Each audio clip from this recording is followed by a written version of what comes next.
to the DCT match number 2, which would be featuring On Fire and Orange Trash. And we are here with Ham Tornado and Labasco to do our casting today. So I'm looking forward to this. It's going to be really nice to see the next matchup because we haven't seen these teams play. And guys, take it away for me. Hello, hello. This is Ham Tornado. How you doing, Labasco? I'm doing great, Ham. I'm excited. Got to do a lot of Overwatch today and get to do a little bit more here. And what is a great event. And Discord's battling each other, so that's always fun.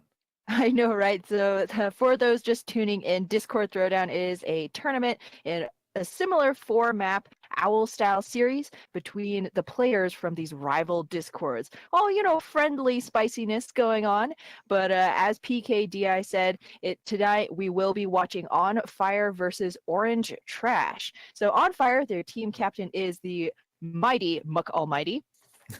Who is the Pharah player for his team. This roster is made up of Muck Almighty, Too Salty, Josiah, Heavy J, Beta, and Venard LWD. And so they definitely prefer to play dive composition. As we see the heroes, they have Winston, Diva, Pharah on, as well as Lucio on the roster. They do have a couple of subs who might be showing up as well. Ricky, Lago 2, Different, and Omega Wolf, who might be bringing in the Genji or Zenyatta. Always really good to see in a dive composition. But this team, they've been together for, the original team has been together for about 8 months or so, which is actually, quite some time, in esports time. And their newest additions they've picked up over the last few months. So still very solid, going to be a lot of I'm expecting some pretty good comms, good synergy from this team. They have been migrating, though, recently towards a little bit more Deathball, to try and fit in perhaps with the meta. But of course, favorite map mode is still going to be Control Point, where you can see not only Deathball, but Dive still thriving there on that map style. And what can you tell us about the opposing team, Orange Trash? Well, Orange Trash, they are captained by Vix, as that is the battle tag, but he also has a different Discord tag, but that doesn't matter. What matters here is that their team is about 2,500 for their average SR. They've been together about over half a year, so again, a pretty long amount of time. They love to favorite death balls. Kings Row control maps are their favorite types, and then of course they don't like any 2CP maps, and in particular they want to avoid Hanamura if possible. So those are the things that they like to do. As far as the players are concerned, Ham, well, as far as the starting six that they have given us, they have LaFlame, who is a Widowmaker main, Forbidden, who is their Genji player, and then they have Breadchan, who is their Diva, and then they have Snowfire, who's the Reinhardt. Miss Orange, she plays Mercy, and then Vix, she is the Zenyatta support for this team. And as far as their subs go, there's a ton of them. I mean, holy subs, Batman. There are too many to just name all of them off. We'll have to name them as they come into the game, Ham. And the notes for their subs goes for this. This is what they wrote down verbatim. They're all great, and we love them. So they have a lot of subs that they will more than likely use in this game. And we're going to Kings Row first, and we'll probably see some of those picks that we had talked about from both teams. What do we expect here with Kings Row, Ham? I mean, Kings Row, one of the OG maps in Overwatch, and all kinds of team compositions thrive here. And so a really good way to start off tonight's series. And Orange Trash, they have a very different playstyle from On Fire. Deathball versus Dive, basically, it might come down to. Of course, though, we're taking a look, and I do believe a couple of the substitutions for Orange Trash are going to be in this roster. I think they have a strong douche there on the strong douche there on the Zarya. I like that name, man. And it will be Orange Trash on the attack first, so we probably can't glean too much information from the initial picks in spawn. But if Vix or if Incognito does stay on this Pharah, we may well see perhaps some sniper play. Junkrat, of course, always very strong. This is the thing with this map, though. A lot of different hero compositions work. As On Fire, they're actually showing a bit of a dive defense here. Well, when you look at Incognito, flex player for this team, and as far as Strong Douche, I don't know if that's somebody's alt account. All I know is they're not on the roster, so they have too many subs to even fit on the roster. And by the way, Orange Trash in the red, in the blue is on fire on defense first, as the doors are about to open here, Ham. Triple Tank has been very popular, but Forbidden on the Hanzo, not a bad pick here either.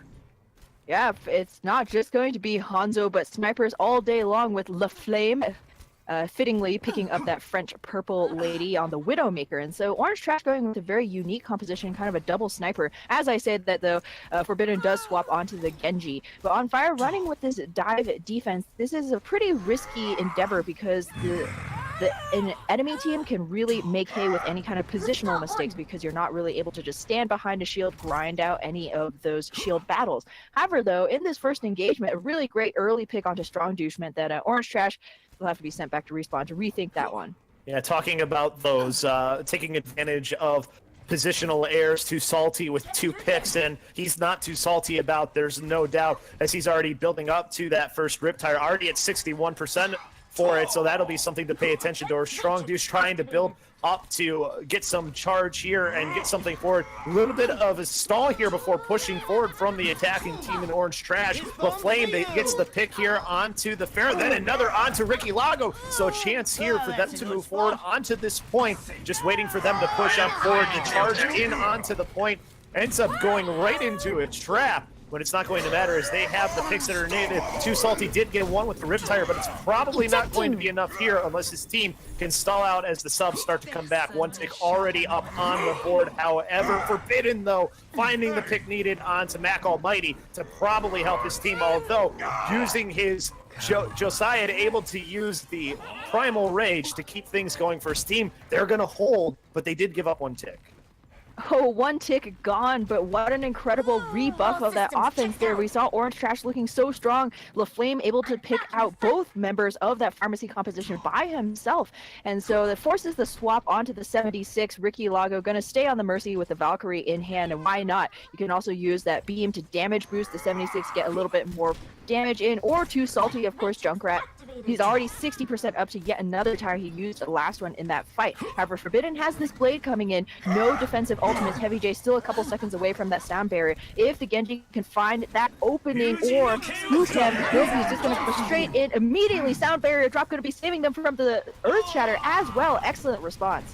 Very good response as they now will push forward. Josiah able to kick up a couple of kills here with Beta as they're just forcing back the rest of this team. Incognito trying to stay alive, has the Diva rushing in, but is able to stay, and thanks to the Zarya in Strong Douche, strong enough to keep his partner alive so they don't get staggered out too well. But still, only a minute 10 left here to go. They've gotten 59% Ham, but they've got to get 2 more ticks. That's true. Orange Trash, though, they have the tools on board, a Nano Boost and a Graviton Surge. Forbidden is now on the Reaper as well for even more tank-busting action, but the tire is already out from Too Salty, and it will land on Strong. There's no Graviton Surge for you tonight, my friend. Res right away, though, by Vix. She gets Strong Douche back into this one. Of course, no charge there. She will send out the Graviton Surge. Will the Zarya, as LaFlame manages to find 2 kills here. Forbidden trying to do damage in the backline as he's been ulted. Beta, though, finds 2 with the self-destruct as the battle continues on the point. Beta just looking for that Reaper now. Forbidden having to back away. He's got to try and stay alive, though. He's the only one left for his team. He'll go into Hotel and now try and sneak around. He's still looking for picks as LaFlame and the rest of his team came around. And then there's a great Earth Shatter, but they hadn't hit the visor. They finally do. Good throw by the grenade by Incognito to get the visoring soldier. They'll finally take this point. Oh yeah, Orange Trash able to muscle their way through in the last seconds of that fight. You saw that Josiah was actually taking up all of Snowflame, LaFlame, and Forbidden's time in that tiny hallway behind the point. But what ended up happening was the rest of his team just not quite able to clean up enough of the straggling attackers to make it worthwhile. Josiah went down, and then LaFlame and Forbidden just went ham with that DPS. However, moving into this next street phase, Heavy J going to have yet another sound barrier, and he's going to need it. Forbidden has that Death Blossom on hand, didn't have to use it in that last fight. So On Fire are going to have to play this defense very carefully. As dive tanks, you have a lot of mobility, but not too much sustain here. So they're going to have to, between Josiah and Beta, they're going to have to be swapping off, absorbing a bit of damage to allow Too Salty to get the room to put in that tire. The one good thing, though, for them, Ham, they took a lot of time off the clock. Only a minute 48 here to try and get through Streets phase. They're going to use the Rip Tire here to start off high up into the air, and Too Salty will find the Reinhardt and Sneaky Fire as he goes down at the start. But now they have a chance here to try and push forward onto this card, and just backing up is On Fire to just try and keep the rest of their team, or sorry, Orange Trash. They're backing up here, just waiting for the rest of their team. That was a great tire there from Too Salty. I mean, with this death ball, you really only need a single pick in order to stop the tides of the incoming attack. However, Orange Trash, they played it cool. They held all of their ultimates close, and they're going to have 3 of them moving on into this next fight. However, Vix goes down to Too Salty. Another concussion mine kill onto LaFlame. 3 for this Junkrat. Man alive, Too Salty has been a huge impact player for this defense, and that's going to mean Orange Trash down to their last 60 seconds. And you pointed out about the Rip Tire earlier. Well, guess what? He's already almost back to another one, 70% Ham. So he's not just doing a lot of damage, he's building up his ultimate as well. Oh, almost there, a pick. Yeah, Forbidden taking so low, literally escapes it. No, he actually gets taken down. That's huge. He had the Death Blossom, and now the Tac Visor out from Almighty. This might just spell doom for this Orange Trash push.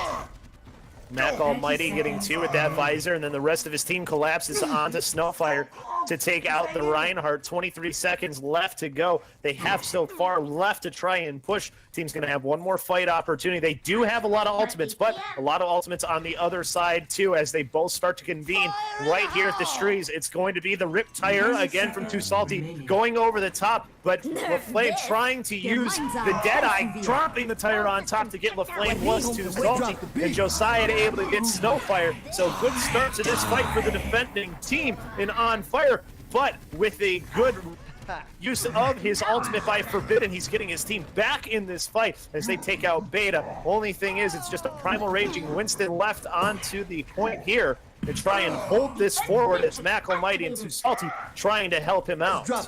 It's just the Monkey and his 2 buddies here, but the Lucio is back in. Heavy J dropping some heavy beats, going to be saving his team from this Earth Tire. Snowfire in the backline trying to do what he can with his hammer, but it's not going to be quite enough against Mac Almighty, who has been free firing here on the payload, cutting down all of the incoming stagger here from Orange Trash. It's going to be one whooping Frogman. Vix here trying his best, but it's not enough against that Tac Visor. Orange Trash, they will find themselves stopped just after the first point. Yeah, a not a bad push, Ham, but it's not going to be a push that they're very happy with. Obviously, when you look at it for On Fire here, I think they have to be really happy with their defense. They almost had the full hold, well, 1 tick hold. They didn't quite get it, but moving on here into their attacking phase, if they can get a good clean early take, they've got a chance here to win this one.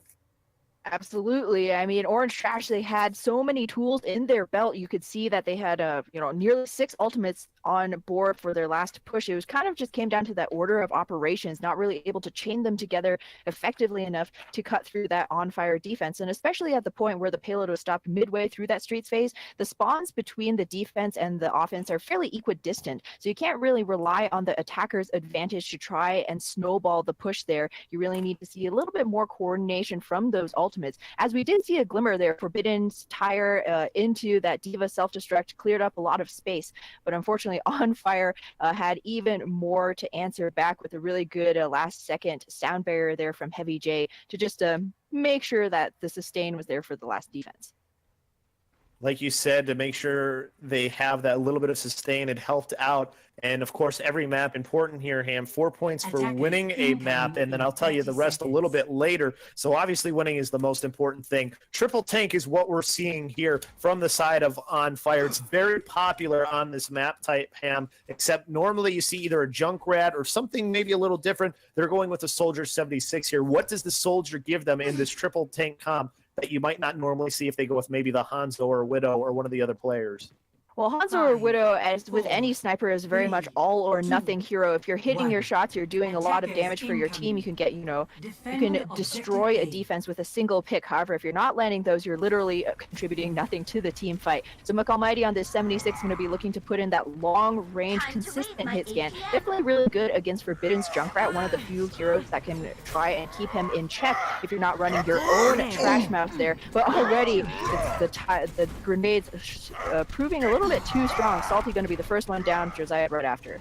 Yep, Snowfire getting that one with the Fire Strike, going to force back this offense here early on from the side of On Fire. So a very good start to this defense for them, a pretty clean win, but we also saw a pretty clean win for Orange Trash when they were on a pretty clean win on defense for On Fire. So Orange Trash has to be ready for what comes next. I'm starting to think that the 76, if they can set him on the high ground, he may be able to get a little bit more work down because Orange Trash doesn't have a whole lot in terms of verticality. However, playing with him on the ground is taking up a lot of his tank's resources to make space. It's going to be very difficult against this Junkrat, but Caster's Curse is real, man. Orange Trash, they are lighting up the kill feed with these bodies. However, Vix gets the resurrect back onto Strong Juice, but will be enough. Earth Shatter in now with the Nano Boost. Nano Boost here. They're using a lot of ults is the only problem. Self-destruct down onto the point by Beta. Doesn't get anyone. Gets charged into by Snowfire. Now swings the hammer around, trying to deal some more extra damage. He's already built himself up to a almost 50% to the next one. Josiah coming in with the charge of his own. Gets the mech of Strong Deuce, so at least an advantage here if they get all back. 6 back here, and now they can push forward onto this point. Josiah using his hammer here to swing with Snowfires. They're both building up their ultimates. Josiah with the Earth Shatter. Snowfire as well uses his preemptively, but a good response by the Lucio is going to keep everybody up here as they continue to push forward. Once again, Heavy J in there clutch with those heals. I mean, shatter and the counter shatter. That's very impressive from Snowfire to have it up. Unfortunately, the Reinhardt that shatters last has the last word as well. And so On Fire using that Earth Shatter into the Tac Visor. Well, actually, excuse me, it was actually Tac Visor into the Earth Shatter. I mean, you get the Tac Visor shut down, but Josiah's like, hey, I got you, fam. Moving in now, Orange Trash, you see that LaFlame has swapped off onto the Tracer for a little bit more backline harass. This is not a bad idea at all because it's going to be hard as a single sniper to try and cut through all of the heavy tanks from the side of On Fire. Forbidden, though, he's going to be looking to be the playmaker coming in with this tire. Going with it right down Main Street, but Josiah able to use the shield and keep the damage from hitting anyone, especially himself. Graviton Surge out from the side of On Fire. Beta's able to at least get Strong Douche, but the rest of his team cannot follow up on that. But they do start to move this card towards the final corner. They do have 327 to try and take this final corner as well as they push their way in towards throwing the self-destruct into a stuff. That spot finds 2 for Beta as they now have a chance here if they can get rid of Vix and the Reinhardt, who is nano boosted in Snowfire. Snowfire, though, doing the work needed to get his team back in this fight. Oh, this is a huge battle of attrition here. Josiah ate a huge nade, though, and with that nano boost as well, and the Valkyrie in the air, so much chain healing and chain damage boost On Fire. They're wisely going to recognize a lost fight and back up because they have plenty of ultimates, plenty of time as well. They only need to nudge that payload in a few more meters, and they have nearly 3 minutes to do so. Moving in, I'm expecting perhaps another Earth Shatter into Tac Visor combo between Josiah and Muck Almighty, which could absolutely lay Orange Trash on their backs. It's going to be Graviton Surge, though, first. Yeah, Snowfire has built up, though, another Earth Shatter, so he can be the difference here. Earth Shatter, though, gets him down and out. Oh, chance to use it, and they wipe the rest of this team just looking for that final kill as they can get this cart moving once they take care of LaFlame on the Tracer, and that should do it. I don't think anybody has any time to get to the golden box and try and stop this cart, so it looks like it's going to be On Fire, yep, with the win here in this first map, so they get the 4 points. Very impressive play from this team. I mean, running a fairly unusual triple tank composition. No Roadhog, no Junkrat on the line. It's going to be Muck Almighty with the play of the game, and deservedly so. What a great last... it's actually not the last fight. It's going to be this one. Playing this first point. Earth Shatter into Tac Visor. Perfectly executed there. So the one good thing here, Ham, for the side of Orange Trash is even though they end up losing this game, they do get 2 points because they were on the board. So important thing to distinguish between getting on the board or not getting on the board at all, because you get 1 point if you don't get on the board, you get points if you get on. So that's the important thing to pay attention to first. And the other thing, of course, 4 points for the winning team. So while we're paying attention, obviously 1-0 is the map score. The point score with those maps is just as important. Yeah, it's going to be a 4-2 Orange Fire Orange Fire on Fire v Orange Trash. Yeah, and as you said, Labasco, so I do believe that the tournament is going to be decided by the total amount of points at the very end. So all of these teams will be fully incentivized to fight as hard as they can, because this isn't whose line is it anyways. Every point matters. Every point does matter. And to give you a rundown of how the scoring goes, 4 points is awarded to the team that wins the map. If there's a draw on the map, both teams will get 3 points. 2 points is awarded to a team that loses a map but is on the board. An example of what exactly just happened, where they take the point but they lose 2-1, and then 1 point is awarded for the team that loses it and failed to capture any point on the map. So just a little quick rundown and a refresher of how the scoring goes for those who aren't sure. And of course, we might see some subs here. We know Orange Trash has 1,000 of them to choose from, and it looks like we will get a sub here, Ham. Yep, it looks like not entirely sure yet. A couple of players out. We'll let you know, folks, who's been going to be jumping back in for this next round. But yeah, it's a really interesting On Fire, showing that they can play both the dive and the death ball to a pretty high level there. I mean, they said that death ball was one of their weaknesses, and even running a fairly unusual composition, I think that showed that they had a pretty good idea of how to best utilize all of these characters together. I mean, Tac Visor these days against, a lot of tanks, it doesn't feel like it does a lot, perhaps, but, making sure that nobody has any shielding abilities by laying in the Earth Shatter first, I mean, that's like a 900 IQ play right there. Exactly, and that's the important things. And when you talk about team synergy and what teams want to work on, Ham, it's combining those ultimates, not waiting necessarily for those ultimates to get together, because sometimes you really can't do that. You've got to be able to spend the ultimates in the right moments as the fight progresses. But when you have 2 ultimates that can be comboed together, comboing together is so important. And just especially if you start to watch some of the higher level play, one of the things that people will notice of one of the differences is the ability to combo those ults together, using an Earth Shatter along with a self-destruct, or self-destruct along with a Graviton Surge. Those are things that teams need to be able to do as they get better and better. Absolutely, Bosco. I mean, you're talking about these big CC ultimates like Graviton Surge, Earth Shatter, but the thing is, you have to remember, I mean, you can catch an entire team in your Grav, but nothing's going to happen if there's no capitalization from the rest of your teammates. Exactly. So it's all about those clear comms. It's all about the team being on the same page with these set plays. But personally, as a Rhine main, I think I say this every single time I cast anything, but as a Rhine main, I love seeing when everything, all the pieces come together, and you step back from the puzzle, you can see that whole picture, and it's beautiful, it's clear, because as much as you like dive, and there's certainly a lot to be said for it, a lot of individual carry potential. You see, like, Genji Blade, who can by himself wipe an entire team. I really like, though, kind of going back to maybe what I consider to be like the roots of Overwatch as a team-based FPS, right? So it's not just what can I do personally, but how can I facilitate my teammates' plays.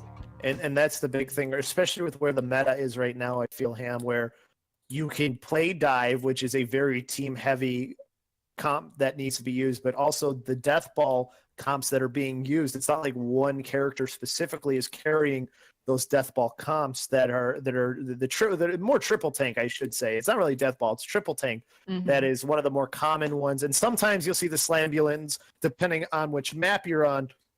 I think that's the cool thing about where the game has gone. It's more about what map are you on and what composition is going to be the most effective. That's what we're seeing at not just the higher levels, but levels below that as well. And I think this was a pretty good example of, triple tank, if you know what you need to do, can work really well. Absolutely. And moving into our next map here, it does look like Oasis will be Orange Trash's choice. And a really good map type, for once again, you can see all different kinds of team compositions between the separate separate rounds. You have Control Center, or excuse me, City Center, very different from, say, University. So it looks like we will be starting out on University.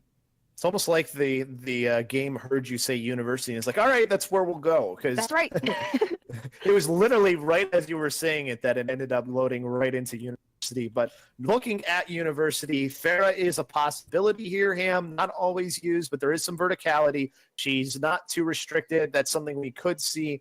But what is it that is maybe not the most meta, but the most favorable comp to pick in university? I mean, it really depends. We still see a lot of dive these days. Reinhardt Zarya is still very powerful. Of course, we see Junkrats out the wazoo. What I'd be really curious is if one of these teams ends up going Sombra. She's been kind of a wild card ever since her patch came through. But looks like so far neither of the teams really going to be going for the sneaky hack and flank and hack. But it will be Almighty on this Pharah, too salty on the Junkrat once again. But perhaps Orange Trash reading their opponents a little bit. They're bringing out the Roadhog McCree. The Roadhog McCree can really take care of a Pharaoh, especially the McCree, if the McCree has the right protection, because McCree, not the most mobile hero, so it can still be very susceptible to a Pharaoh. So that will be one of the matchups we pay attention to, that and we hope you pay attention to as well as things move forward. Of course, also always have to watch the Tracers as well. LaFlame getting booped away here a little bit, and then Too Salty hits him with the pipe bomb to take him out. So a very good start for On Fire as they are going to push this one forward. Charging in as Josiah missed. Everybody gets pulled in by the hook. Gets the hit afterwards as Josiah is kept up. Bread Chan, the one who hooking him, not able to do enough damage, and they lose the point here early on. But they're starting to try and to fight and take this back, but Lexalicious is taken out. Lexalicious down for the count, and Orange Trash composition really relies on that Orisa shield to give Shadow Kitten the space on the necessary on the McCree. But Orange Trash, they are going to be backing off On Fire with a pretty easy first point cap. You saw that Orange Trash decide to go and set up on that high ground, try and enable Shadow Kitten to get as many sightlines for her six shooter, as well as Bread Chan's hook. But unfortunately, On Fire, with the superior mobility and also so much shield bursting ability between the Pharah and the Junkrat, just bullied them off of the high ground, and unfortunately that meant that they also had to cede the point. Riptire going to be used here by Too Salty. Very good at getting this Riptire up high into the air, making it hard for a team to find it, although he can't find anybody with it yet. He tries to get there, but Shadow Kitten takes the tire out before it can find anybody. So good job to bait out the Riptire here, and now see if they can force this into something as Orange Trash starts to move forward. Self-destruct thrown through the barrier, though, and charging in was Josiah. Causes Bay to get to catch Lexalicious in that, and then Josiah taking out Bread Chan as well. So a very good team fight again here from On Fire as they continue to just clean everything up. Indeed, and Beta on fire himself, and deservedly so. Great self-destruct there. LaFlame threw out that pulse bomb, unfortunately only caught himself. He was just tired, man. Wanted to go back to respawn, rest a little bit for this next push, because Orange Trash, they're down to their possibly last two fights here. On Fire with 4 ultimates to their name, 83% on the board as well. UK Lover has this Valkyrie, however, might be popping it preemptively just to give a little bit extra damage, just a little bit more sustain moving in. McAlmighty's down. That's a good start. That Farah gone, but a very good Earth Shatter by Josiah. Got that, Deadeye by Shadow Kitten here. Finds Heavy J, so trying to throw things back in favor of Orange Trash as they can clean up here. Josiah and Ricky Lago, they can flip this point. That's right, trying with all their might. One Reinhardt and his angel in the sky, but the barrage is in. Flame meets a rocket to the face, and once again, Heavy J, what is with this Lucio? He has the perfect, he must have like a GPS embedded in his speakers or something. He just has the perfect timing for these sound barriers. However, no amount of shielding is going to save you from Bread Chan's self-destruct. Takes down the pharmacy combo, and goodness gracious, I was not expecting that, but hey, On Fire, they take this 100-0. They came off the point, unfortunately, Ham, and that's what ends up causing them to lose, but I mean, there was a chance for them to win that fight and force this to go a little bit longer on that first point. Yeah, man, that was just so unlucky. I mean, Orange Trash, they had a considerable amount of sustain there. They're still duking it out on fire. I mean, Too Salty's Rip Tire Coat going in at the very last second and picking up 2 likely would have spelled the end of that push anyhow. However, that's perhaps a slightly more glorious way to go down than just taking the toe off the objective. But moving in here to City Center, this is a notoriously difficult point to flip. So whichever team gets first capture is going to come in with a huge advantage. There's so much space. It's going to take a very long time for anybody to run down those last couple of stragglers. So this first fight is going to be really important. Mac Almighty still on the Feral of Flame, and Shadow Kitten, Genji, and McCree are the combo there, but Josiah able to get Breadchamp out of mech here early on, and they are just cleaning up here. Mac Almighty, ton of damage already on fire on this map, and now it's just one player left on the point in Shadow Kitten, who's just trying to escape, but getting chased down and finally taken out by Mac Almighty. Ooh, feels bad, and but I like this dive coming in from On Fire. You have multiple angles. You have Too Salty likely holding the high ground, or at least the back line with that 76. You have Muck Almighty roaming free in the skies. LaFlame really going to have a lot of work cut out to try and counter this Pharah, because again, taking down a Pharah in the air, you say like, oh, just run the hit scan. It's not really a one-person job. It's a big team effort. So they're going to be looking for Breadchan to go in there, harass, eat up some rockets, get some micro missile damage in as well. And they have a soldier on the high ground they have to try and deal with. Too Salty gets thrown off there, puts down the biotic field to keep himself healed up. LaFlame, meanwhile, finds Heavy J to give his team an advantage to try and force their way back onto the point. Starting to go towards the stairs. In is their Diva in Breadchamp, manages to find Josiah. This is what they need to do if they want to try and flip this. Now they just got to get the soldier off of the high ground. Shadow Kitten there to fight against Too Salty, but there's the biotic field that he has to deal with, so Too Salty's still able to put out damage, and that allows Beta to get Shadow Kitten with a self-destruct. That could allow this team back into this fight for On Fire as their respawns start to come in. Mac Almighty, though, just ended up coming out of the game here, so we're going to need a pause here fairly quick, as there was a disconnect, it looks like. Yeah, Too Salty, though, still doing what needs to be done. Sorry. Oh yeah, Too Salty. He still wants to continue on, but we do need a pause here, as looks like, unfortunately, Mac Almighty has DC'd there from All Fire. They still managed to hold the points. Hey, Very impressive play. I mean, Orange Trash, they had a pretty good man advantage moving in, but unfortunately, Beta just wasn't quite able. Beta was able to get that single self-destruct kill onto the Genji, which was all they needed. Once again, you basically need to perform a team wipe as you would maybe on an assault map in order to flip control. Well, they're still winning this fight is the good thing for On Fire, even though they're down a man. Mac Almighty has made his back into the game now. LaFlame didn't manage to find Josiah, but Too Salty continuing to do what's needed for his team to stay alive. They do get a sound barrier off here to mitigate the damage from the Dragon Blade from Shadow Kitten. There's maybe going to be a chance to flip it here as the rest of the team starts to try and come back. They are at 99% is the very good thing. Too Salty still managing to find kills with this visor, and his team's still finally able to clear this point off, and they get the win here, even with being without a player for a little bit, and they win 2-0. That is a very impressive statement made there by On Fire.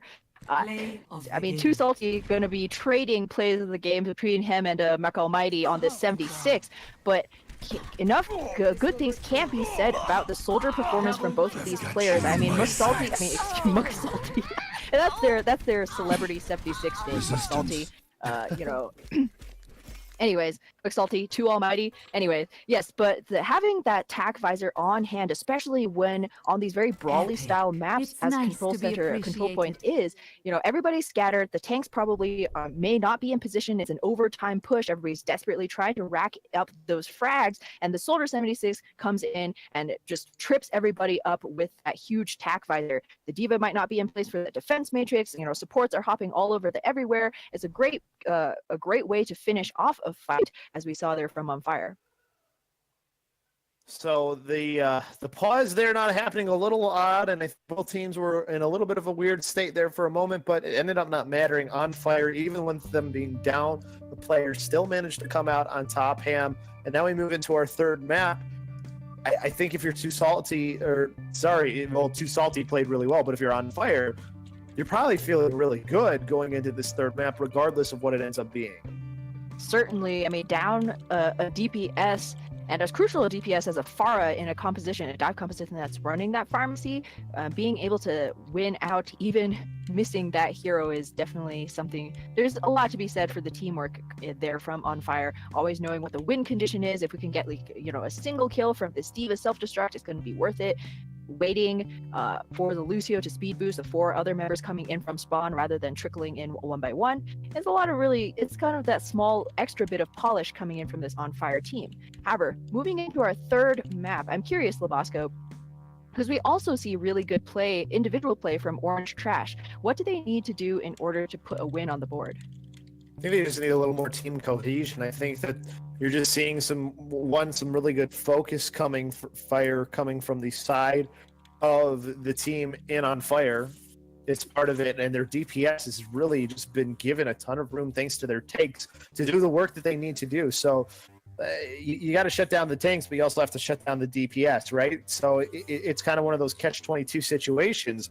And when you look at for the team in Orange Trash, the thing that they say that they are looking to improve on the most is target prioritization and alt management. And I think alt management is another good one as well. Is they had some good ultimates, but they just have to.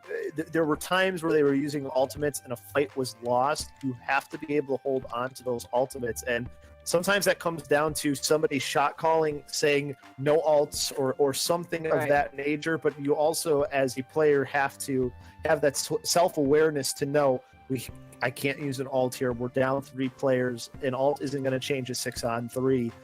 So you just have to. There's just needs to be more of that stream of consciousness needs to be a little more active, because it's very easy, especially in Overwatch, to kind of get into a point where you're kind of just going through the motion.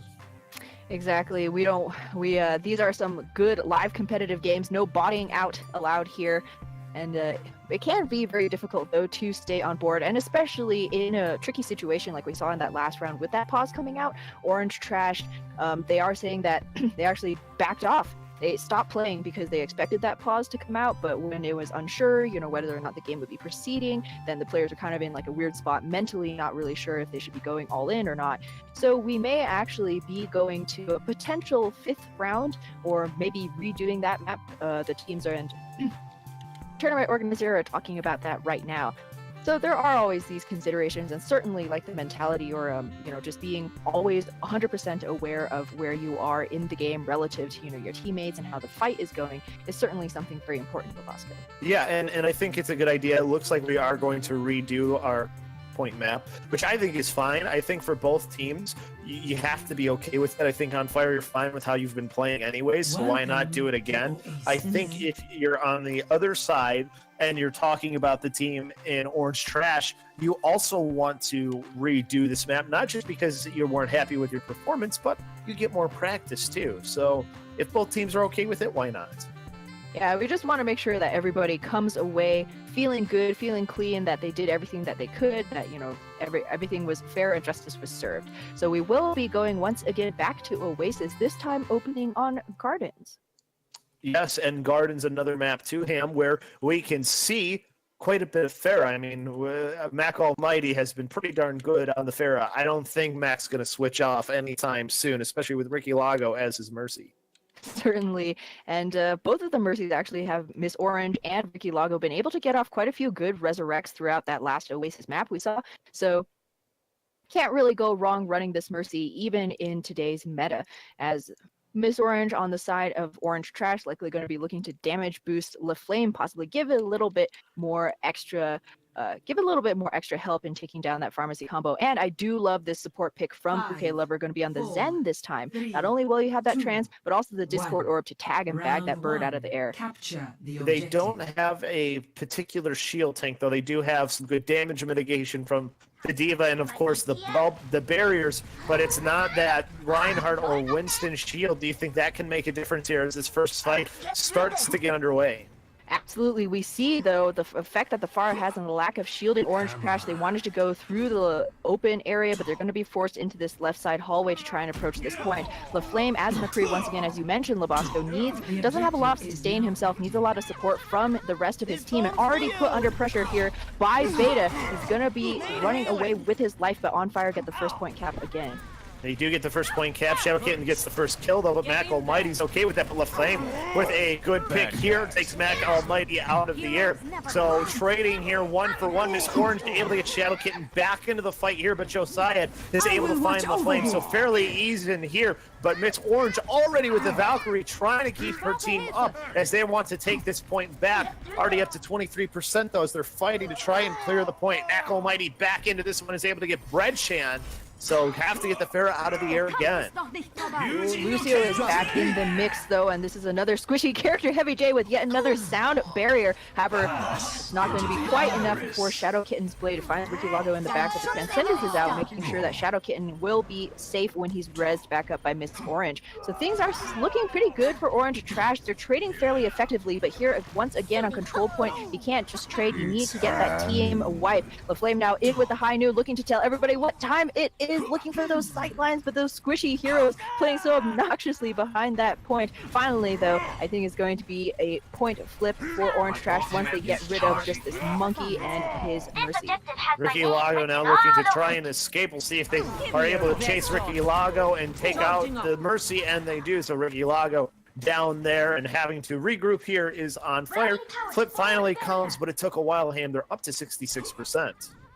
Yeah, that's not a bad take at all for considering how long that fight was extending. An expensive fight for both sides, but Miss Orange very impressive in that Valkyrie generation. Had one in the very first opening engagement. However, coming back in, Mac Almighty has this barrage, and LaFlame already down, so she's not going to have to worry about that when she lets loose this ultimate. Beta with that first early pick. Mac Almighty coming in with the barrage, finds two. Took out Breadchan, who's already out of Mac. Josiah and Beta coming in to complete this flip here as they now just look to flip the point as they are already up to 70%. Very tough here for Orange Trash as they're going to have to come back here in this one. Orange Trash, so they have the tools ready. If Lex Delicious can get a good Graviton in, combo that with Shadow Kitten's Blade, that's another guaranteed team wipe. But On Fire played that last fight very impressively. They only used that single barrage for a clean point take. Elon not going to catch anything. At least on one side, but Beta is able to find Breadchan, who never got back into mech. Shadow Kitten in with the Dragon Link, finds two quickly here. Looking for another one, gets Beta out of mech, so the Diva gone as they still have to deal, though, with the Winston and Mercy as this has gone back into overtime here. Have to be careful not to fall off the point again and C9 like they did on the last time they were on one of these maps. LaFlame finds 2 kills, and the flip should be coming here as long as they don't push up too far. LaFlame making sure to stay on there, and they do get the flip, and they start to build at 41%. Yeah, not bad at all. A pretty clean fight from Orange Trash there. However, moving in, they have to continue to hold. They cannot lose a single other fight coming in. LaFlame has that zoning Deadeye ready. Uke Lovers Coalescence on board as well, having swapped onto the Mora. However, On Fire, they have so many things to try and back open this point. They're going to open with this tire. Rip Tire to start off, as you said. Sound barrier in as well to make sure that everybody stays alive. And Valkyrie, after it starts to go way too salty, Rip Tire finds LaFlame. Beta finds Miss Orange. So very good start for it On Fire as they look to try and get On Fire and eliminate the rest of the players on the side of Orange Trash. Just backing away now, looking to try and stay together was Orange Trash, but Mac Almighty sees his opportunity and pops the rocket barrage. Shadow Kitten able to reflect it back in, but it's not going to be enough. The Flame coming back onto the point using Deadeye, but it's eaten all up by the Diva and Beta. The overtime meter just ticks away now, and it's 1-0 here after the first map.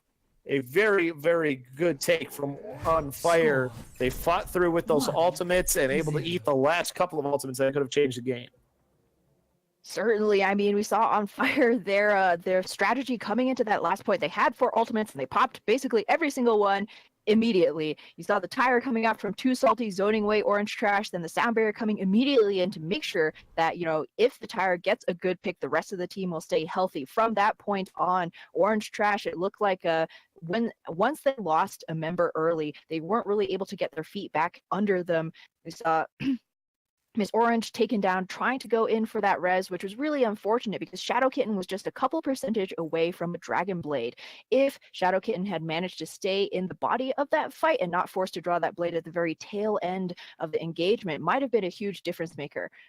However, though, with that round finished, On Fire will still be taking that map, that map 4-1 in terms of points.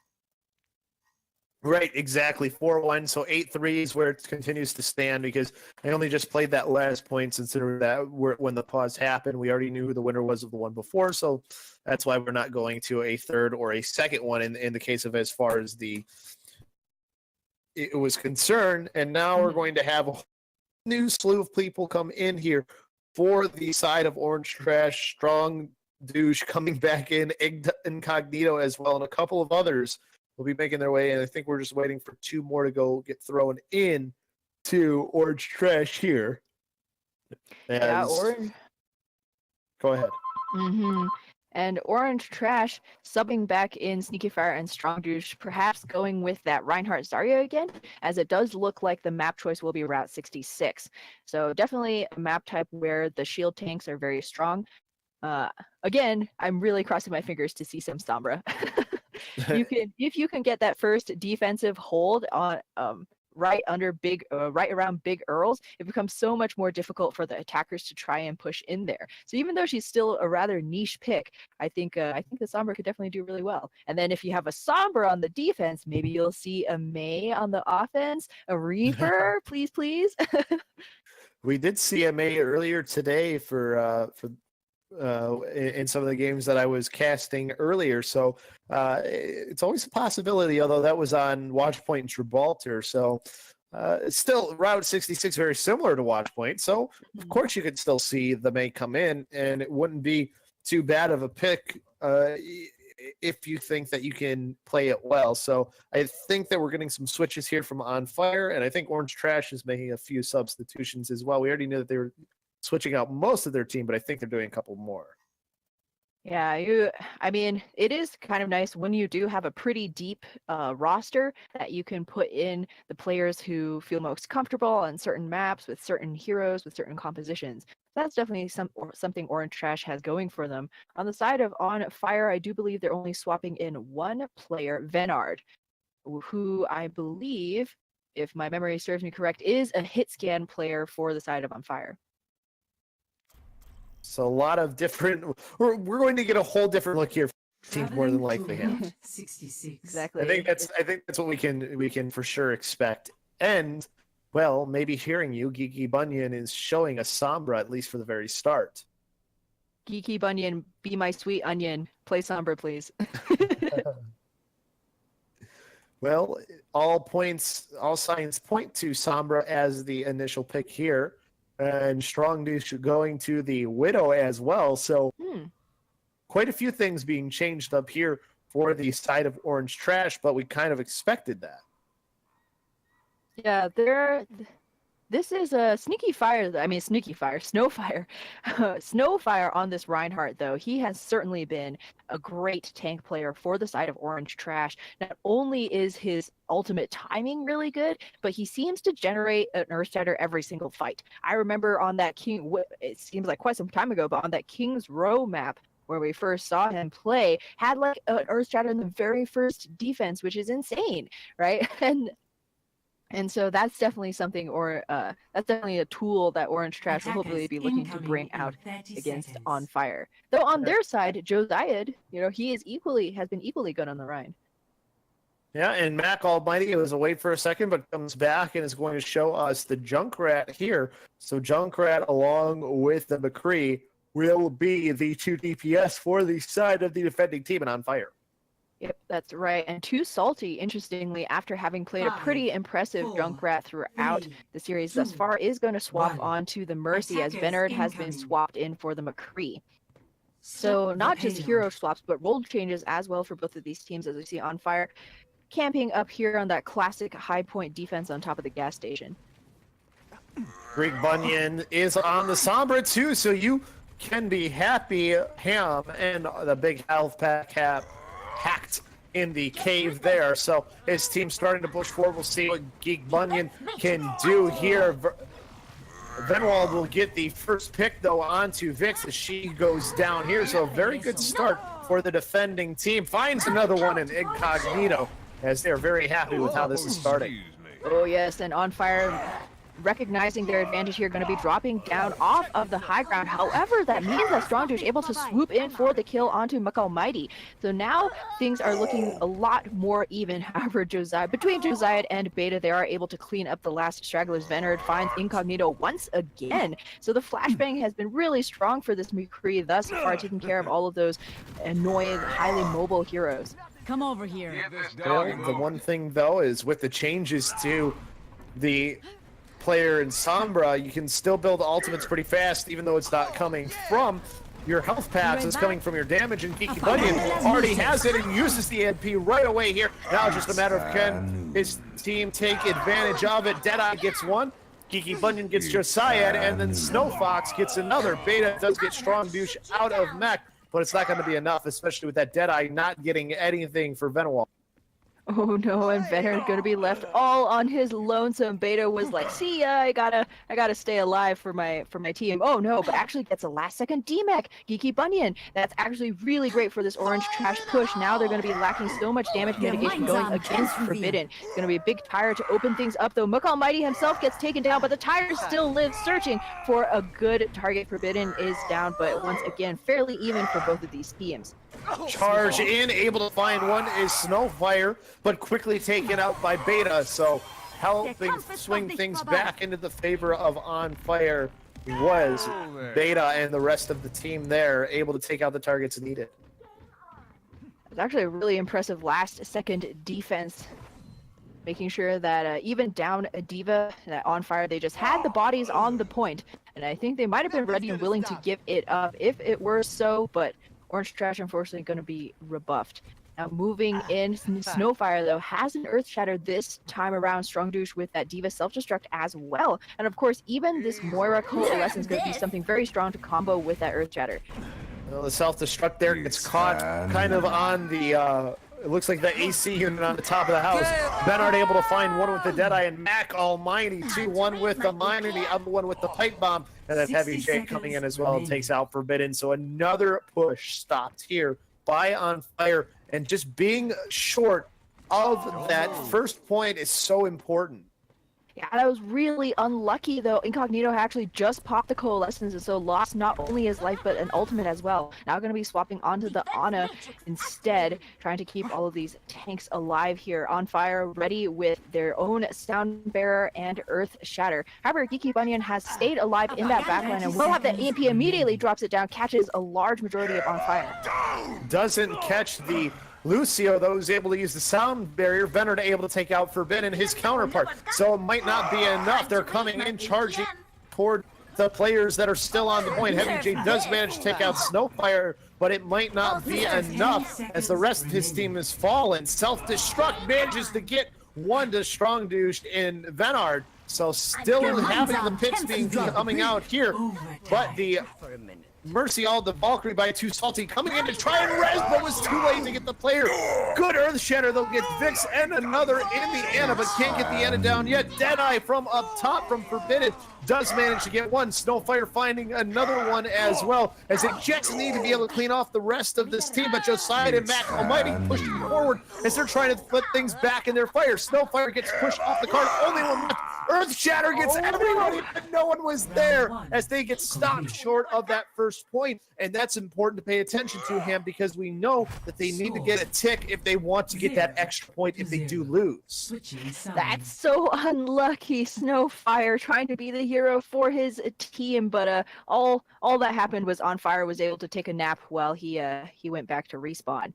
So once again, Heavy J, I feel like we don't get the chance to shout out support players very often. I mean, oftentimes, if the casters aren't pointing out support mistakes, then you're already, doing pretty well just sustaining yourself and being able to chip into the fight. But Heavy J, this Lucio's positioning and ultimate timing has been incredible thus far. Not only able to position himself away to not get caught in that Sombra EMP, but to always be saving that sound barrier for the exact moment he knows that Snowfire is like a great Reinhardt and will have those Earth Shatters on hand. So he's always ready with that sound barrier. Just wanted to point it out there. So close that point was to coming to and getting that almost back cap to Vix almost with had the opportunity to get it, but they were able to just get to the cart on time for On Fire. I think you're right that the EMP was just good job by the Lucio to manage to not get into it by Heavy J. But I think the other thing too, though, was when the EMP went off, it just I don't know if it got. I think they only got one or two players was the other issue. They just weren't grouped up. I think maybe it was used a little too preemptively. If you hold on to that EMP just a little bit longer, let them get a little bit closer together towards the point, because you know that they're not going to play on that high ground. They had to play down by the cart. Maybe just hold on to it a little bit longer. That's true. The EMP did come out on top of the Big Earl's high ground, where unfortunately Orange Trash, a lot of the teammates weren't quite able to follow up on it quickly enough. However, no Sombras will be gracing our screens this time around. Incognito is already on that Ana, so you will be giving up the potential for a defensive support ultimate, but you will have still the potential for that huge anti-nade and the sleep dart, which could be huge for trying to ward away Josiah, who's now this Winston's dives. We do have pharmacy comps, though, from either side pushing forward here to start off and getting around that first corner already is the team on offense and On Fire, so they have to be happy with their start. Strong Deuce trying to get some damage out and keep the cart from moving. Snow Fox looking for that opportunity to drop down onto the cart. I say Snow Fox, it's Snowfire, excuse me, as Snowfire takes out Venard. And Beta able to take Strong Douche out of mech, so being forced back here already early on is Orange Trash. Rez used to get Venard back into the fight as well, and in a very good position if he can get some picks. Venard looking for a target to take out, hasn't been able to find anybody just yet, but his team's still doing enough work to at least allow that cart to get moving. 2:55 left, Snowfire charging in towards the cart to try and keep his diva alive and chase after the couple of stragglers that are left. Venard getting a lot of damage done to him, and Geeky Bunyan able to take out Mac Almighty. What? But the Deadeye came in. Venard, he was wearing his watch this time around, gets 2 for his troubles, and the Resurrection coming in onto Mucka Almighty. This might well be more pressure than Orange Trash's defense can handle, as the last surviving member of the defense is just a transcending Vix, only able to save himself with the knowledge of all of that enlightenment. And On Fire, they're ready to bring this in. If they get this, they will take the series win. Oh, Strong Douche at the very last second taps in to start overtime, and the rest of the team members are here. We see Geeky Bunyan on the high ground trying to get a little bit more damage in, but there's a giant monkey in Snowfire's face that Reinhardt's going to be taken down, and without that shielding, all of these squishies will be breakfast for this giant carnivorous monkey. Surprise, it's all surprise. He doesn't just like bananas and peanut butter, folks, and that will do it. On Fire, they've clinched the series 3-0. Another 4 points for them as well, Ham, in this one, so that gives them 12 on the day. They still have a chance to get 4 more points. They also got a extra point too. For an extra point for Orange Trash, so they now get moved to 4. But of course, as far as the maps are concerned, 3-0. But you have to look at that. That's a very dominant performance from On Fire. Yeah, that certainly a very strong team performance there. We saw that where many other teams may have backed off, you saw that Orange Trash was restabilizing their defense after a really great charge in from Snowfire. And the Diva also backing him up there. But On Fire, they looked like they might have been getting that full retreat, but Venard actually popped that high noon, caught the defense utterly off guard, got 2 for his troubles, and then the Resurrection came in. On Fire plowed in as a full 6-man against a severely diminished Orange Trash defense, and that was it. Moving, though, to our final map, though, Ham, the start of this, for Orange Trash, what do they decide to try and do here on their final pick as far as map voting goes? What do you think would give them their best chance at beating On Fire? That's a good question. I believe the map choice will be Volskaya. I think that these maps are actually pre-picked. Oh, Um, pre-pick. That's right. yeah, I thought that it might be loser's choice as well, but I think PKD said that it is going to be pre-chosen maps. So we are moving to Volskaya Industries. The good news for Orange Trash is that On Fire hates assault maps. The bad news for Orange Trash is that Orange Trash also hates assault maps. So it's a little bit up in the air. But I think if they can bring some more of that Sombra play, it actually was a pretty good look for them. You saw landing a lot of those EMPs. The first EMP there in Route 66 was actually good capitalization as well. And so that might be their wild card into a series, into a map win. The best part about this, though, is even though there's bragging rights on the line, it's still a fun event for both of these teams, Ham. And it's a good way to one, do something with your Discord community, but two, interact with other Discord communities. Sometimes with our Discords, we can kind of, we get into bubbles sometimes, and this is something that helps force us out of those. Exactly. I mean, hey, it's all in the end. We can't get too spicy here. It's all in good fun, right? And just trotting what you got. And I'm really looking forward to Volskaya though, because once again, this is a map type that can have the teams afford to bring in some different looks. Actually, I believe on last Thursday, I think we were casting YD Gaming. They brought a Doomfist. Actually had a Doomfist playing on Volskaya. So really excited to see if either of these teams will be playing kind of those more niche heroes. Sombra, of course, Volskaya Industries is the map that she made her name on when she came out as a hero. That's where we saw her at the very first not the first Apex, but I think it was Apex Season 2 when she came out, and she was just played. Everybody was playing her in Season 2 and Season 3. Definitely, Sombra was a must pick. Mm-hmm. So we'll see what happens here, though, when we do get all these substitutions taken care of. And that's the other cool thing as well. We get a lot of different looks.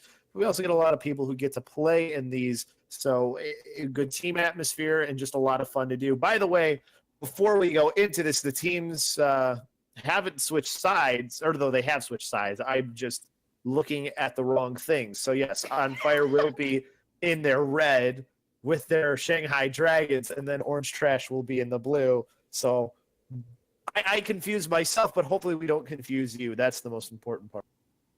Exactly. The On Fire will be in the red this time around, slightly more fittingly, and Orange Trash will be in the blue. And I guess that's why I got confused, because it's like, oh, they're on fire. Of course they're, but no, they were blue the entire time. So, right? Yeah, exactly. They like to play tricks on us casters, even though they're not actually playing any tricks. But confusing me with your colors. Right. We can make it seem like they did something. That's the beauty of being a caster, right? What is your favorite color? Blue. No, red. Ah! Right. But back to Volskaya Industries. Now the switch is to Sombra. How does that change her viability on a map like Volskaya, or does it not at all, or does it make her stronger? I don't know. I think it depends on who you put her in the hands of. Are you going for a support player or a DPS player, right? And we've seen not just we've seen even the pro teams kind of swap that around, whether or not they're using her mostly for the heal pack exploitation, or if they're trying to get perhaps a little bit more damage in. And now, though, with the patch coming through, she does a lot more damage. I believe has her spread been reduced as well. Certainly the hack time. Yeah. Certainly the hack time has been reduced significantly, and so I think she's much more viable in the hands of a DPS player. You're able to get in more damage. You're performing similar to a tracer, almost those flanking duties, taking away attention from that front line, forcing the tanks to turn their backs to the fight to deal with you, and of course being a obnoxious support ganker as always.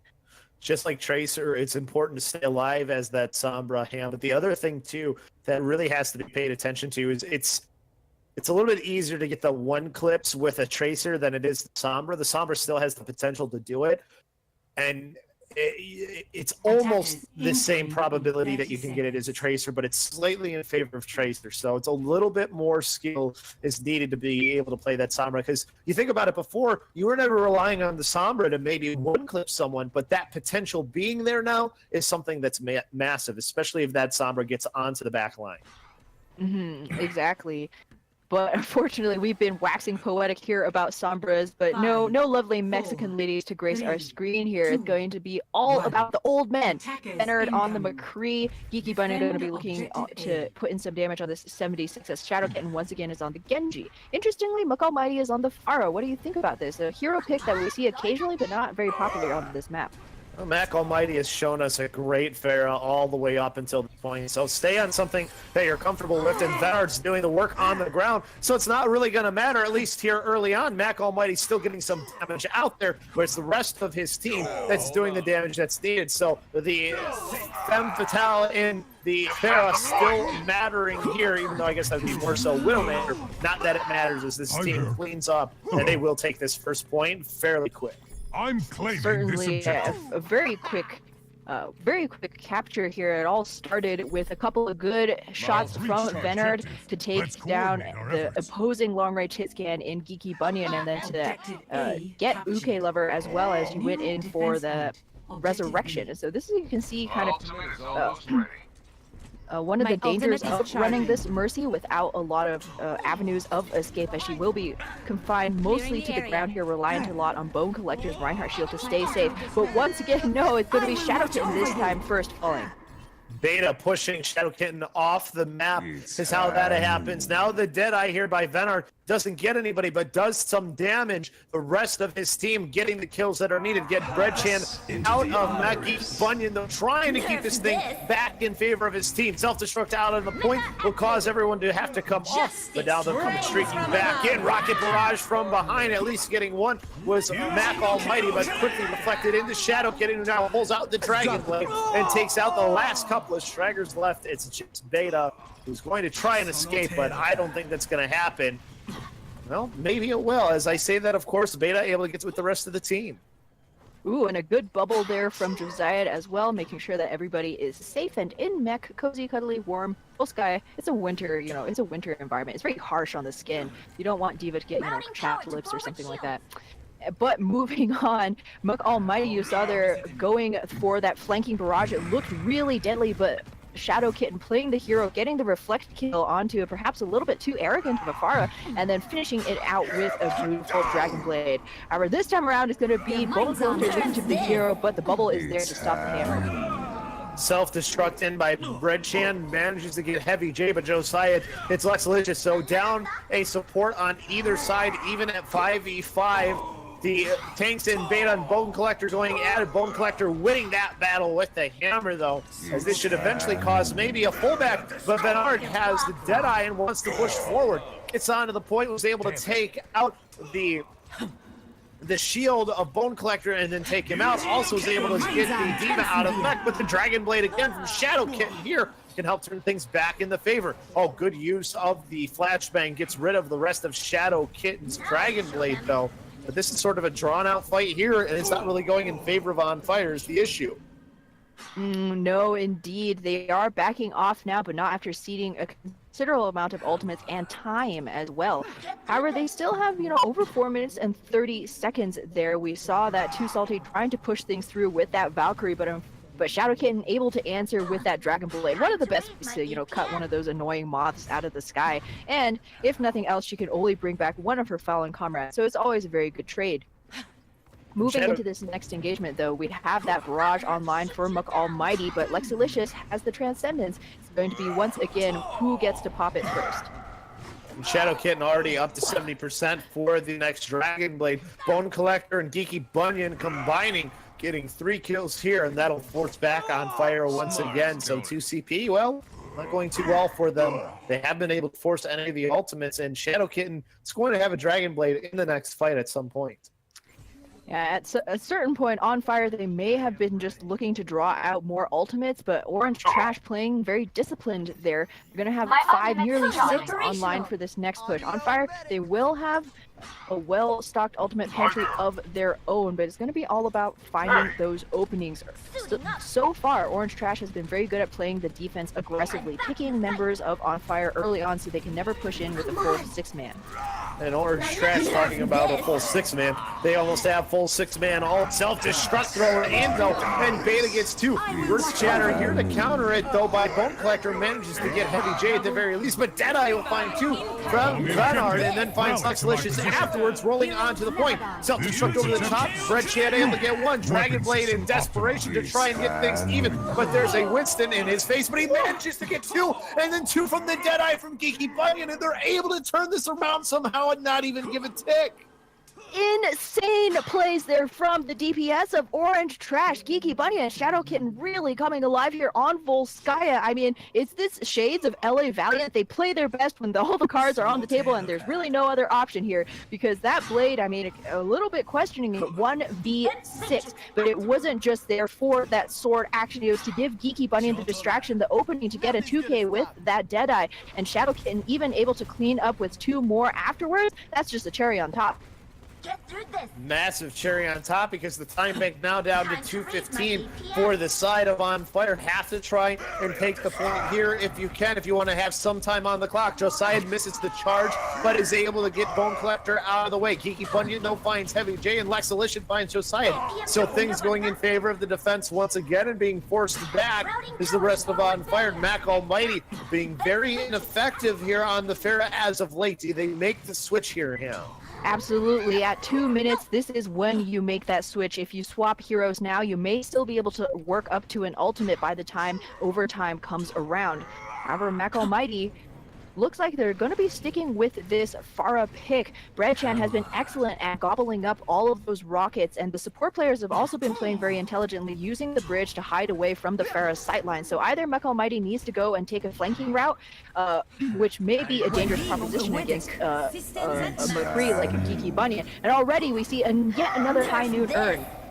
High noon, but it doesn't get anybody. They use the Ana boost onto Mac Almighty, so they're putting all their chips on the Pharah. High noon, though, now coming from the other side, and Venard, as he's able to get the Deadeye, but in comes the Dragon Blade again, but Venard able to get Shadow Kitten, and then 2 from the Rocket Barrage. So that looks like the team wipe that was needed, as they finally do. They got to get enough players on the point to stall out these respawns, but they don't do it. But it doesn't matter. They finally get the point with 52 seconds left to go. Ooh, at the very last second, On Fire, they put on their carry pants and they get those ultimates online. A really interesting choice of the nano boost at first onto Mech Almighty, but the thinking was at get the nano boost, get a little bit more damage in. He was so close to that barrage, and barrage, of course, a really great finishing ultimate when everybody from the defense is just scrambling to try and get a toe on the point and not necessarily looking up at the sky. Shadow Kitten trying to be a hero once again with that Dragon Blade, but dove just a little bit too deep and got stopped in his tracks by a headshot, a flashbang from Venard. So just really good defense from Orange Trash, certainly, to whittle away such an impressive, I believe it was like a nearly 7-minute time bank to just 52 seconds. But in the end, On Fire still able to overcome. I know they say defense will win you championships, Ham, but you still need a very good offensive push here from the side of Orange Trash if they want to have a chance to win this map. Sure, you're able to get it down to 52 seconds, but offensively is where we've seen them struggle a lot, and it looks like they're going to go full on dive here. This is a map where this can work very well, but you've got to be able to get through that initial choke and just be able to snowball it. But if they do, there's no doubt that they can win this map. Absolutely. Orange Trash, they're showing an entirely different look from the team that we've seen thus far in this series, looking really strong on that defense. In particular, Shadow Kitten and Geeky Bunny really working well together. However, interestingly, check out these hero picks. There is a Genji and a Tracer on the field, but it's going to be Geeky Bunyan on the Cybernetic Ninja and Shadow Kitten on the Tracer. So a hero swap right there.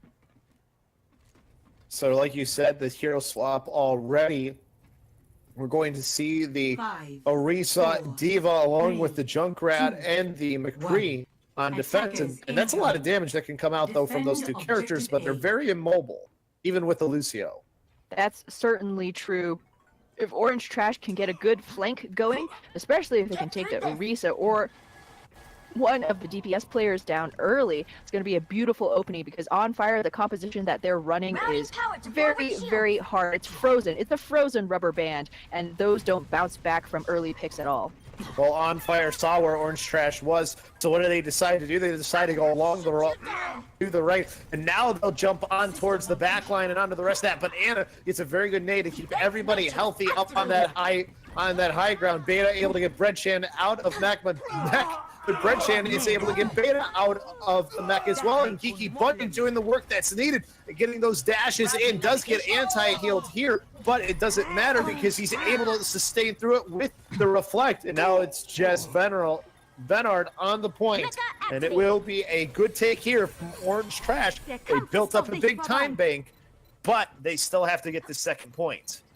Yeah, beautiful dive there, just perfectly executed from Orange Trash. On fire, they were falling asleep at the wheel a little bit there. They let themselves get split by the great dive in from Bone Collector, dropping that bubble in the middle so that, Too Salty wasn't able to get so much done with that honor with the sight lines broken there. Now they're going to be going in hot and heavy already. The blade drawn from Kiki Bunyan. Kiki Bunyan hasn't been able to get anybody with it yet, though. Doesn't get anyone, but his team at least was able to initiate in.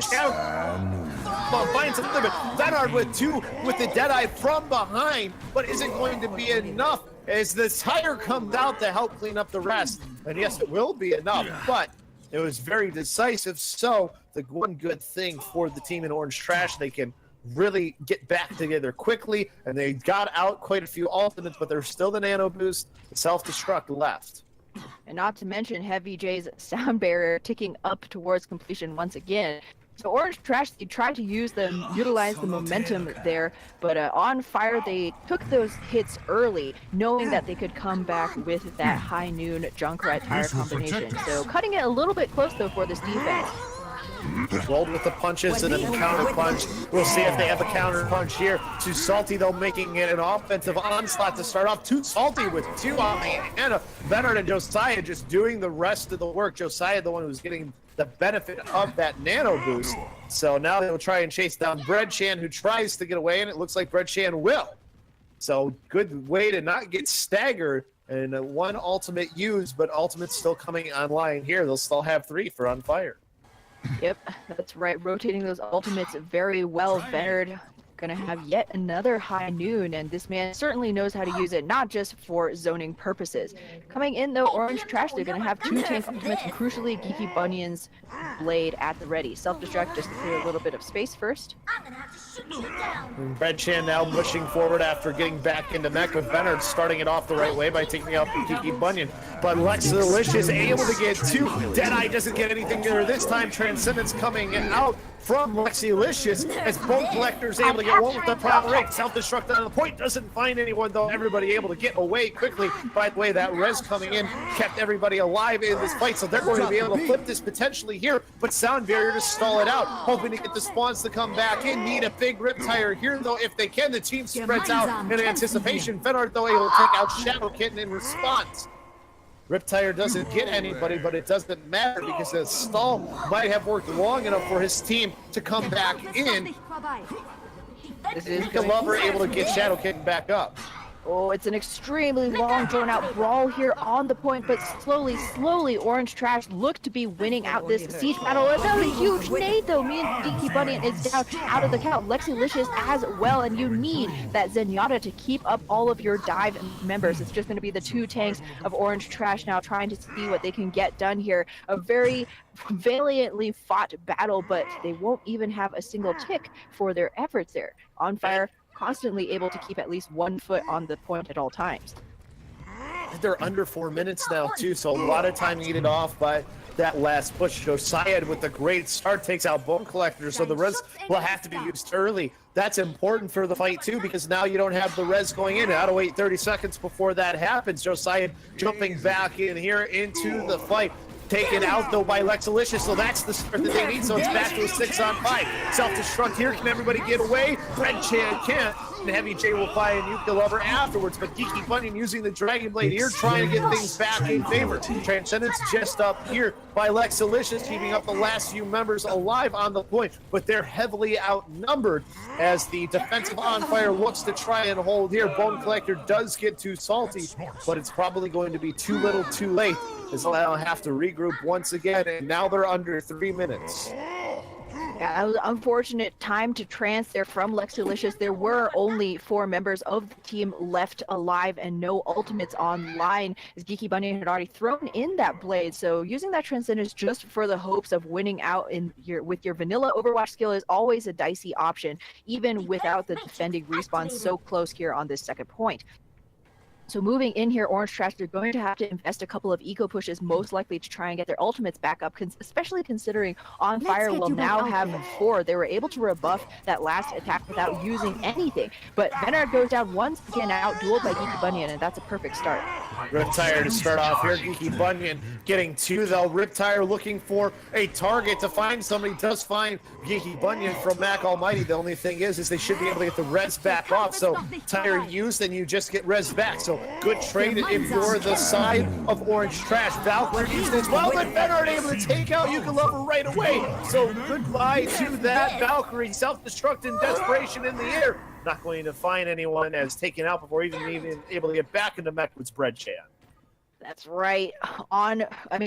Orange Trash, they're throwing out ultimates as soon as they get them in hopes of catching On Fire off guard, but this is a team that plays reactively very well, as we've seen so far, able to push back so many of those aggressive attacks from on Orange Trash. So perhaps now with this switch of Breadchan onto that Zarya, you can play the game a little bit more patiently. Draw out those defensive ultimates from On Fire. Wait until you can bank up that Graviton Surge into the Genji Blade. As we see, great skill here. Geeky Bunyan once again finds Venard.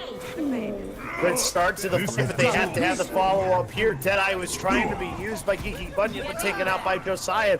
Jumps on and drops the bubble on top. That causes the rest of the team to fall up behind of On Fire. Josiah finding Lexalicious as well. Shadow Kitten in with the Dragon Blade. Needs a big one here. Finds 2 at least for the start. Finds a 3rd and now a 4th. Maybe this is the fight they need. Self-destruct on the point though. Finds 1. Have to eliminate the rest of the players on. Primal Raging Winston's on either side. 2v2 here. Shadow Kitten, but 2 tanks. And now the Lucio for Heavy J coming back in. That might cause disaster here, but coming back in was Geeky Bunyan, able to take out Heavy J, but Josiah finds Shadow Kitten, and that might be it. With 12 seconds left to go, they got to hurry and regroup here. They might have enough time for one last push.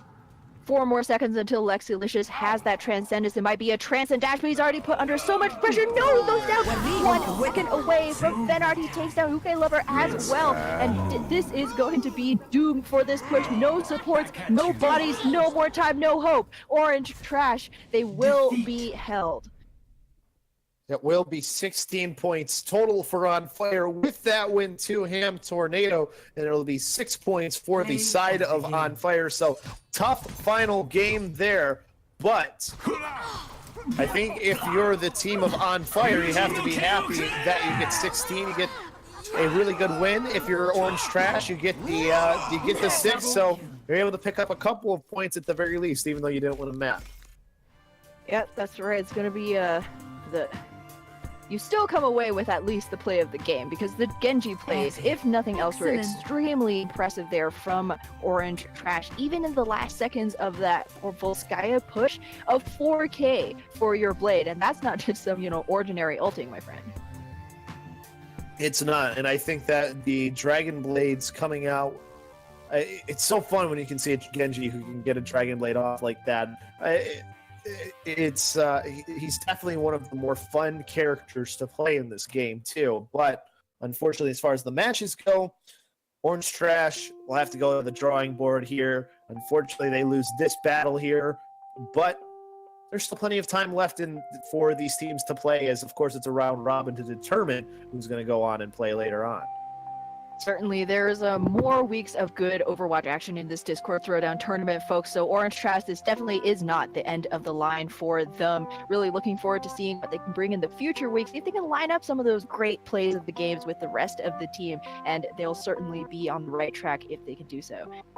But now it looks like a tournament is done. Time to bring on the team captain for On Fire and do a little bit of chat. See what went well, what how he feels about this very dominant performance.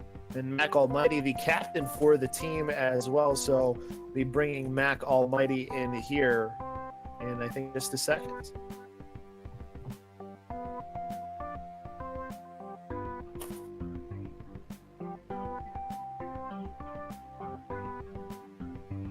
All right. All right, cool. That was fun.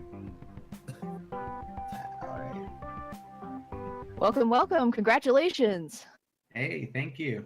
Always fun. Always a fun game. Of course, and looking at how things went for your team, what were you happy with from the performance today? I was really happy with our callouts today. I mentioned before in our spreadsheet that we kind of had an issue with that, but some of our guys took a lot of good initiation on callouts, and we were able to, clean up some of those fights, especially the stall on Volskaya. I was very happy with. Yeah, certainly. I mean, assault maps, everybody hates it because of those hideous and long drawn out fights, but you guys, it seemed like every time you came in, you had a game plan. You're the team captain. Are you also the shot caller? I am not the shot caller. I am our DPS. So, I mean, I'm our Farah. So I usually call out, positioning and health. I'm trying to get most of our team to be very proactive about that. We basically have a strategist on our team. We all have also a planner. So we basically kind of figure out what we want to do before and go in on a plan. Well, it seemed like the plans worked really well today, for sure. I mean, looking back at it, is there anything in particular that you think you guys still need to maybe improve on for your next match? Because obviously things go well, but there's always things to take away positively and negatively. Yeah, the one thing we need to take away from that is target prioritization. Their Genji was definitely cutting through us at the end there, and we didn't quite have an answer for that, even though we had our Winston, going in back and forth, and our McCree taking shots, but it wasn't quite enough at the end there, even though we did pull through.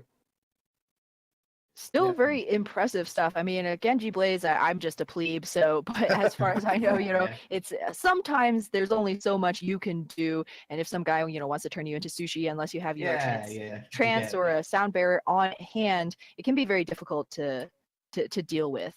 Yeah, sometimes you get chopped up like sashimi, but what can you do? I know. Fish are friends, not food. Not food. Oh, man. Well, are there any final thoughts from you? I think, things went well today. It's obviously early on, but, when you see improvement, that has to be a good sign. And, looking forward for the next things, is there anything else you got for us? Looking forward, we're still working on a bit of team composition because we're still trying to figure out what we're really good at. We've been excelling at dive. We tried a dive defense, which did not work out for me on Fire too well. I had to swap off pretty quickly, but yeah, we're going to work on team comps, and we will see you guys in our next matches. Absolutely, and look forward to doing that, because if you guys can get even smoother, even more settled in what heroes you want to be running, I mean the teamwork that plays will come through even clearer. Yeah, it should be good. Yeah, congratulations, guys. That was a great match, and All right. thank you very much. I'll drag you back down here. No problem. All right, cool. Well, guys, thanks once again. I think that was a really awesome match. It was definitely seeing some teams that were really strong, showing their stuff. I can't wait to see On Fire and whoever was in Blue Rain play. Honestly, I think that's going to be a really interesting matchup. Yeah, it definitely will be. And I'm looking forward to see how teams improve as this goes on. Obviously, that's one of the big things that, part of the reason why the questions asked are, what are you looking to improve on, is because, that's part of what this is for as well, is teams to get better. And I feel like a team like Orange Trash has a lot of room to grow. So great for On Fire for the win, but On Trash, I think, has a lot of upside. Oh, yeah. Certainly a lot of potential for both of these teams moving forward. Yeah, and I mean, a nice thing about this season is that it goes until about mid-June, so there's definitely plenty of time to improve as a team wow, yeah. and gel. Yeah, no, we've got 6 2-week windows where teams will be scheduling their matches. So there'll be 3 matches per 2-week window. One team will be on a bye, and we'll be doing that until everybody plays each other once, and then a Final Four tournament at the end of it. Well, I look forward to that. There's no doubt about that, and I look forward to calling more games with Ham. Yeah, Yeah. no, it's gonna be good stuff, and thank you guys once again, and thank you to everybody playing and watching. And thank you for producing. Well, I Yeah. do what I can. Fortunately, a few Man. less mistakes this round. They're only gonna get better, I feel. Definitely. Absolutely. All right, well, guys, we can sign off here. If you have any contact info you guys want to toss out, please have at it. Other than that, we're good. Well, not too much from my end, but you guys can always drop me a follow there on Twitter at ham__tornado for any more porky content, or if you're just curious what tournaments I'm casting next, I always post there, so feel free to drop me a follow.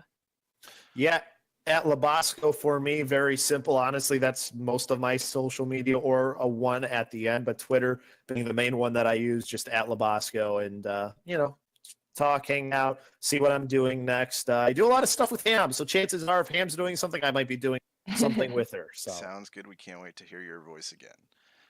All right. Well, you guys have a lovely time, and thank you very much. Good night.